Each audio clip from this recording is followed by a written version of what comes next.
আজকের আলোচনায় আমরা যে বিষয় শিখব সেটি হচ্ছে চার্জিং সিস্টেম। অর্থাৎ আজকের আলোচনার লার্নিং আউটকাম হচ্ছে আমরা চার্জিং সিস্টেম সম্পর্কে জানতে পারবো, চার্জিং সিস্টেমের শ্রেণীবিভাগ সম্পর্কে জানতে পারবো, চার্জিং সিস্টেমের বিভিন্ন যন্ত্রাংশ সম্পর্কে জানতে পারবো। এবং এটি খুবই গুরুত্বপূর্ণ একটি গাড়ির জন্য।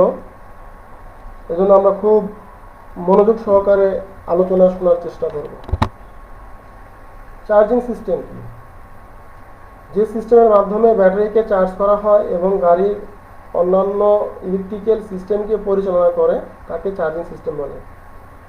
আমরা জানি গাড়িতে স্টোরেজ ব্যাটারি থাকে, ডিসি ব্যাটারি 12 ভোল্টের ব্যাটারি থাকে এবং স্টোরেজ ব্যাটারির মধ্যে ভোল্টেজ স্টোর করা থাকে। যখন গাড়ি চলে আস্তে আস্তে ব্যাটারি চার্জ শেষ হয়ে যায় এবং আস্তে আস্তে গাড়ির ইলেকট্রিক্যাল সিস্টেম আর কাজ করে না এবং একটা সময় গাড়ি বন্ধ হয়ে যায়। এই সমস্যার সমাধান করার জন্য চার্জিং সিস্টেম ব্যবহার করা হয়। অর্থাৎ গাড়ি যখন চলবে, গাড়ি চলা অবস্থায় চার্জিং সিস্টেম চার্জ করবে এবং ব্যাটারিকে সে রিচার্জ করবে এবং গাড়ির অন্যান্য ইলেকট্রিক্যাল সিস্টেম বা ফাংশনকেও চালাবে।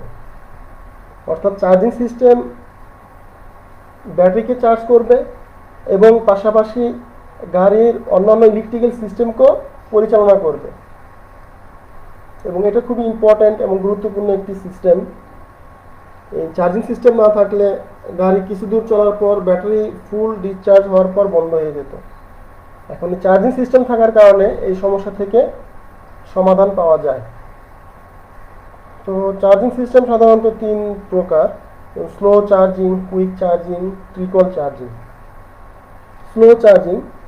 স্লো চার্জিং হচ্ছে যে চার্জিং সিস্টেমে ব্যাটারিকে স্লোভাবে বা দীর্ঘ সময় নিয়ে চার্জ করা হয়, যেমন 6 থেকে 8 ঘন্টা সময় নিয়ে চার্জ করা হয়। সাধারণত এগুলো ব্যাটারি দোকানে আমরা দেখি যে ব্যাটারিকে চার্জ করে এবং দীর্ঘ সময় নিয়ে চার্জ করা হয়। এটা হচ্ছে স্লো চার্জিং এবং এই স্লো চার্জিং সিস্টেমের ব্যাটারি খুব ভালো থাকে।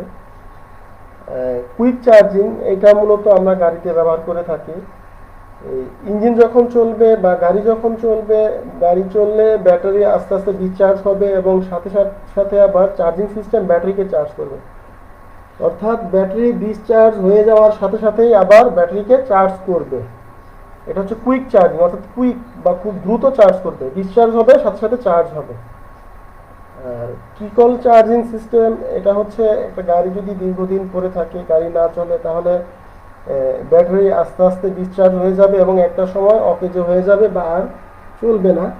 এর জন্য গাড়ি যদি আমরা দীর্ঘদিন ফেলে রাখি তখন আমরা মাঝে মাঝে ব্যাটারিকে চার্জ করব। ইঞ্জিন স্টার্ট দিয়ে ব্যাটারিকে আমরা মাঝে মাঝে চার্জ করব, এতে ব্যাটারি ভালো থাকবে, ব্যাটারি ড্যামেজ হয়ে যাবে না। এটাকে বলা হয় ট্রিকল চার্জিং। তাহলে আমরা বুঝলাম চার্জিং সিস্টেম তিন ধরনের, অর্থাৎ 3 ভাবে চার্জ করা হয়: স্লো চার্জিং, কুইক চার্জিং এবং ট্রিকল চার্জিং। এখন আমরা চার্জিং সিস্টেমের ডায়াগ্রাম দেখব। এখানে আমরা ডায়াগ্রামে দেখতে পাচ্ছি ব্যাটারি। এটা হচ্ছে ব্যাটারি। আমরা জানি ব্যাটারি এটা হচ্ছে সোর্স অফ ইলেকট্রিক্যাল এনার্জি। এখানে বিদ্যুৎ শক্তি জমা থাকে ব্যাটারি। এইখানে এটা হচ্ছে অল্টারনেটর যেটা ব্যাটারিকে চার্জ করে। এখানে ইগনিশন সুইচ, এখানে রিলে আছে, এখানে ইগনিশন সুইচ। এটা হচ্ছে ইন্ডিকেটর ল্যাম্প, অর্থাৎ চার্জিং ইন্ডিকেটর ল্যাম্প। যখন ইঞ্জিন চলবে বা গাড়ি চলবে, ইঞ্জিন চলবে, তখন ব্যাটারি চার্জ হলে ইন্ডিকেটর ল্যাম্প নিভে যাবে। আর যদি ইন্ডিকেটর ল্যাম্প জ্বলে থাকে তাহলে বুঝতে হবে ব্যাটারি চার্জ হচ্ছে না। এখানে ফিল্ড কারেন্ট, অর্থাৎ এখানে রেগুলেটর থেকে রেগুলেটর হয়ে অল্টারনেটর ফিল্ডে কারেন্ট আসে। আর এখানে হচ্ছে অ্যারো মার্ক করা উপরে দিকে ব্যাটারি দিয়ে গেছে, এটা হচ্ছে আউটপুট। ওই অল্টারনেটর চার্জ করার পর এই চার্জটা ব্যাটারিতে যাবে, পজিটিভে যাবে।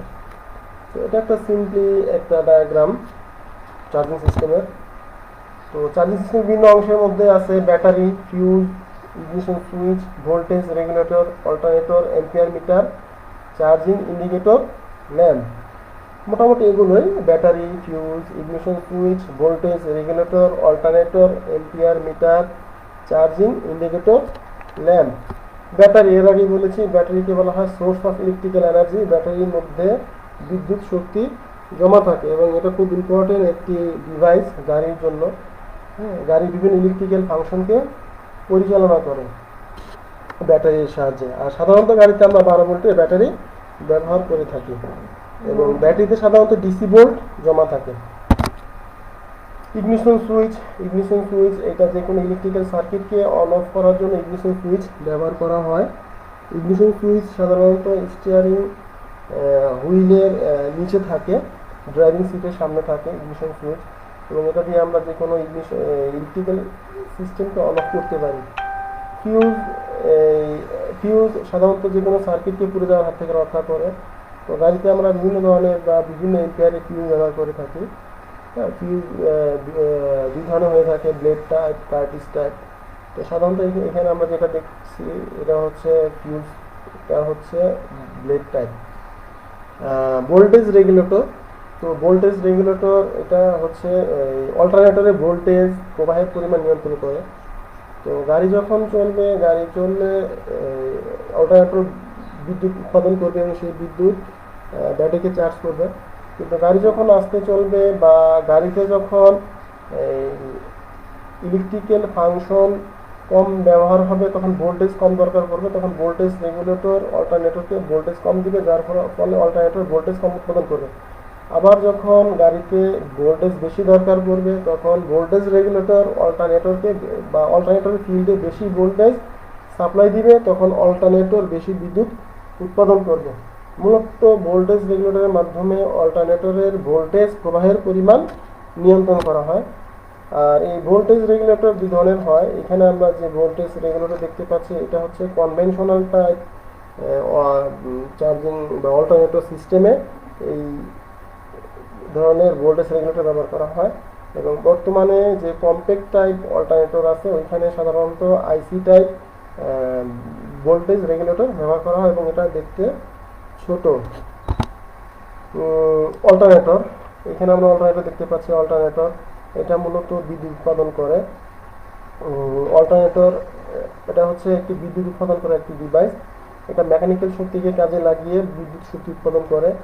তো মূলত এই অল্টারনেটর সাধারণত এসি বিদ্যুৎ তৈরি করে এবং এখানে এই এসি বিদ্যুৎকে রেকটিফায়ারের মাধ্যমে ডিসি করা হয় এবং আউটপুট লাইনের মাধ্যমে ব্যাটারিকে চার্জ করে। এবং এই অল্টারনেটর হচ্ছে মূল ডিভাইস, চার্জিং সিস্টেমের মূল ডিভাইস। ব্যাটারির জন্য যে বিদ্যুৎ দরকার সেই বিদ্যুৎ উৎপাদন করে থাকে অল্টারনেটর, অর্থাৎ মেকানিক্যাল শক্তিকে কাজে লাগিয়ে বিদ্যুৎ শক্তি উৎপাদন করে। এখানে এসি বিদ্যুৎ উৎপাদন হয় এবং এই এসিকে রেকটিফায়ারের মাধ্যমে ডিসি করে আউটপুট লাইনের মাধ্যমে ব্যাটারিকে চার্জ করা হয়। এবং এই অল্টারনেটরটা সাধারণত এখানে পুলি থাকে, পুলির সাথে বেল্ট লাগানো থাকে এবং ইঞ্জিনের মেইন পুলির সাথে বেল্ট সংযুক্ত থাকে। ইঞ্জিন চললে বেল্টের মাধ্যমে অল্টারনেটর পুলি ঘুরবে এবং ভিতরে রোটর ঘুরবে এবং ভিতরে পাওয়ার জেনারেট হবে। তো এখানে হচ্ছে এম্পিয়ার মিটার, ইঞ্জিন চলার সময় বা গাড়ি চালার সময় অল্টারনেটর কত এম্পিয়ার বিদ্যুৎ উৎপাদন করলো এটা দেখা যায়, জানা যায়। তো সাধারণত বড় বড় গাড়িতে এম্পিয়ার মিটার থাকে, আর প্রাইভেট কার বা ছোট ছোট গাড়িতে এম্পিয়ার মিটার থাকে না, ওইখানে থাকে চার্জিং ইন্ডিকেটর ল্যাম্প। এটা চার্জিং ইন্ডিকেটর ল্যাম্প ড্যাশবোর্ডে সাধারণত এই চার্জিং ইন্ডিকেটর ল্যাম্প থাকে। এখানে এই ব্যাটারি একটা সিম্বল দেওয়া থাকবে। তো ইঞ্জিন যখন চলবে তখন এই চার্জিং ইন্ডিকেটর ল্যাম্পটা নিভে যাবে, আর গাড়ি অল্টারনেটর যখন চার্জ তৈরি করবে না, অর্থাৎ অল্টারনেটর যখন কাজ করবে না, তখন এই চার্জিং ইন্ডিকেটর ল্যাম্প জ্বলে থাকবে। তখন ড্রাইভার বুঝবে অল্টারনেটর চার্জ দিচ্ছে না বা ব্যাটারি চার্জ হইতেছে না, তখন সে গাড়ি অফ করে চেক করবে। তো ইঞ্জিন চলা অবস্থায় যদি চার্জিং সিস্টেম কাজ করে তাহলে এই চার্জিং ইন্ডিকেটর ল্যাম্প নিভে যাবে। আর ইঞ্জিন চলা অবস্থায় যদি চার্জিং ল্যাম্প নিভে যায় তাহলে বুঝতে হবে চার্জিং সিস্টেম কাজ করতেছে না, অর্থাৎ চার্জিং ইন্ডিকেটর ল্যাম্পের মাধ্যমে ইন্ডিকেট করে চার্জ হচ্ছে কি হচ্ছে না। তো এই হচ্ছে আজকে আমাদের ক্লাস। আশা করছি আজকের এই ক্লাস সবারই ভালো লেগেছে। তো ইনশাল্লাহ নেক্সটে আমি আরো ভালো কিছু নিয়ে আলোচনা করব। তো সবাই সেই প্রত্যাশায় থাকি, এবং সেই পর্যন্ত সবাই ভালো থাকি। সবাইকে এই ক্লাসের সাথে সংযুক্ত হওয়ার জন্য সকলকে ধন্যবাদ। তো সকলকে আজকের জন্য বিদায়। আসসালামু আলাইকুম রহমতুল্লাহ।